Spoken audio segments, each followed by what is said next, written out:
pass through. President Mahama has a vision for this country. He says he cannot know everything. In fact, President Mahama, women know the price of pad, sanitary pad, better than President Mahama does.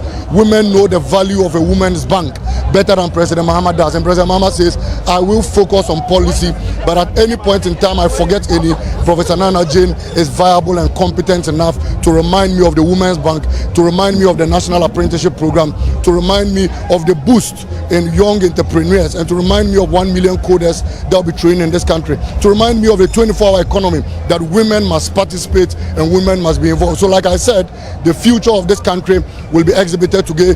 1.8 million unemployed graduates out there would finally find hope. The other people launched something they call the Manifesto. 44 pages of it was copy and paste. You know, copy and paste, Control C, Control V from the NDC's 2020 Manifesto. I don't know why 216 other pages. I mean, 216 plain sheets were better than 216 pages of the NPP's manifesto. Nothing in stock. There were no solutions for this country. President Mahama has identified the problems. He says there is hardship.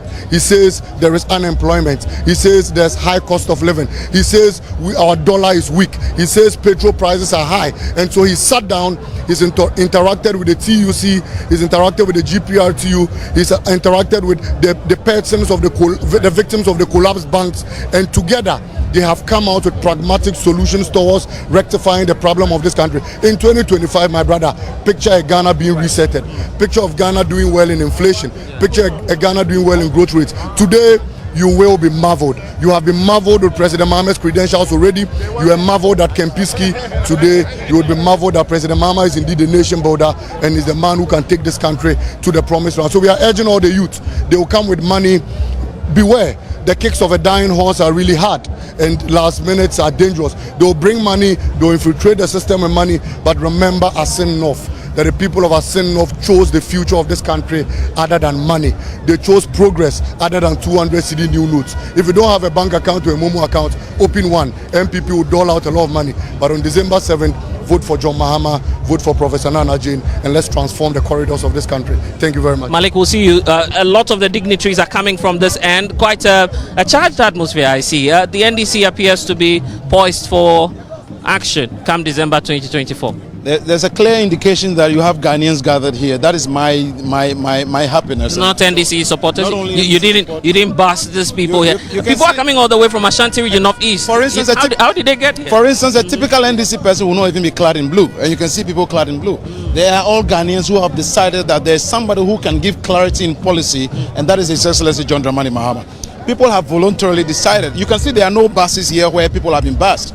It is to tell you they have voluntarily come here themselves. Really, Elikem? I'm telling you as a matter of fact. All these people you haven't. No, nobody has been bussed. No 50 Ghana. No. The only reason why you will see all people, one other reason you find many other people from the regions is that we held our National Executive Council meeting here. So all regional executives also have come here. As you can see, the invitation is to certain specific people. That is the more reason why all these people are outside. That tells you that they could never have been bussed. If not, they would have been given access in. Unfortunately, the inside allows for only about 1,650. We have, however, made provision outside there that can take almost 2,000 people. That place is also equally full. Here is full. The walkway through is equally full.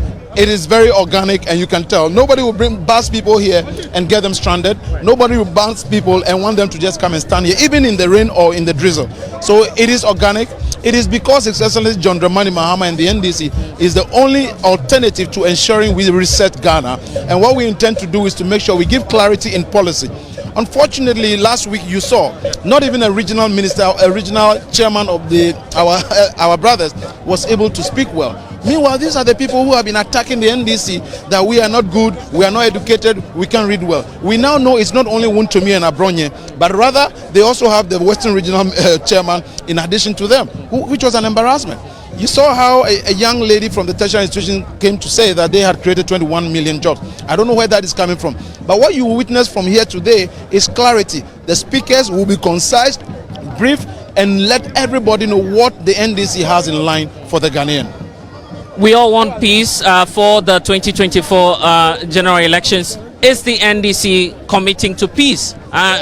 We've just seen, for instance, what it is that your chairperson had in terms of exchange with members of the National Peace Council? And there are so many people asking the question, will John Dramani Mahama address that today? Will he speak about peace? Will he talk about committing to a peaceful transition of power? That's the question on the mind. I would not want to take the wind out of the sail. I cannot. You are a leading member of the NDC. But I know that President Mahama will talk a lot about the economy, about the 24-hour economy, about the policies such as the bed for all for our brothers and sisters in the tertiary institution. He will talk about means by which he wants to fight corruption, which was never mentioned in our brothers and sisters manifesto the last time. Yes, His Excellency John Mahama may even talk about peace, but mind you, the national chairman has reiterated already that we are a peace-loving people. We do not need to sit down with the people we consider to be evil, who are perpetrators of evil. Mind you, the last election saw the death of people in Techiman South, 8 also dead in Ablekuma Central. The president and the MPP have been beneficiaries of those deaths. What have been their position? What is the Peace Council saying about that? It is the reason why we outlined those 6 conditions that we want prosecutions. If, for instance, somebody was caught with 1 million ballot papers and has not been prosecuted, then there cannot be peace without justice. So we are seeking justice. So you don't want peace? We want peace, but we are saying that we don't need to sit down with the MPP to sign a peace pact. Sorry, but that is just a piece of paper. We in the NDC know we are already peace-loving, but we have also let people know that yes, we will not be sacrificed on the altar of peace come these elections. Reason being that we have been victims of peace in the last elections. That is why some people unfortunately lost their lives. If anybody draws a dagger, we will equally draw a dagger. I don't think that's a fair statement. No. We're on national television. Yes. We want to encourage We peace want people before to and know after that the the election. NDC is very Yeah, we are peaceful. The NDC will not be the first person. Yeah. The NDC will not be the first to issue all. But you would have to retract that statement. I retract that. But I want to state on authority that the NDC will not sit aloof and look on for our members to be victimized, to be hurt or harmed, and somebody will tell us that we should embrace peace. That is not it. I mean, he who calls for equity must come with clean hands. If you tell me that an eye for an eye will make the world go blind, then you need to be careful you don't poke my eye, so I don't also poke yours. So we are peace-loving people, but we do not want to be taken for granted for the peace we love. Okay, so beyond the outdooring of the document today, what will happen next? Because you are in charge of organization of the party. What will happen after the document is outdoored today? I can tell you that the only breather we are going to have is tomorrow, because some have to travel as far as to the northern region. Right. But then from Monday, I am aware that, for instance, I will be in the eastern region on a 5-day tour with the national chairman. The flag bearer will also be on his tour. The running mate will be, so will there be other campaign platforms by various national, regional and constituency officers, equipping up the sentiments at the branch level to make sure that we get our messages across to the people to know what the NDC has in stock for them. If it is a fishing community, we must have a message that resonates with them. If it is a farming community, we will have a message for them. The major concern has been the teeming youth who are unemployed. That is a major threat to our national security, and we must all be concerned. It is the reason why when you had them here say that they had created 21 million jobs, you ask yourself how many people are in Ghana. If you have created 21 million jobs, then by now nobody should be unemployed in this country. Are we sure the NPP said they created 21 million? Oh yes, unless you didn't listen. There was a very young, beautiful lady who actually said they created 21 million. Come on, and that's not their platform. They said that. Yeah, but that's not a rep of the NPP. That is a rep. Anybody who mounted that platform is a rep of the NPP. Mind you, when they came to office in the first year, they said they created 1.85 million jobs. Then the second year, they said they created 855 or 59 jobs. So it keeps dropping. It's a zigzag. You don't know. The inconsistency is just too much. A win for John Mahama? A simple win for John Mahama. No runoff. Ghana is going to have for the first time the female vice president in Professor Jane Nana Opoku-Agyeman. And there's no doubt about that. Elikem, this is just the start of the day. It's promising to be a very long day. We wait to see what will happen after this. Thank you. Thank you so much. My pleasure. And that's Elikem Kotoko, Deputy National Organizer.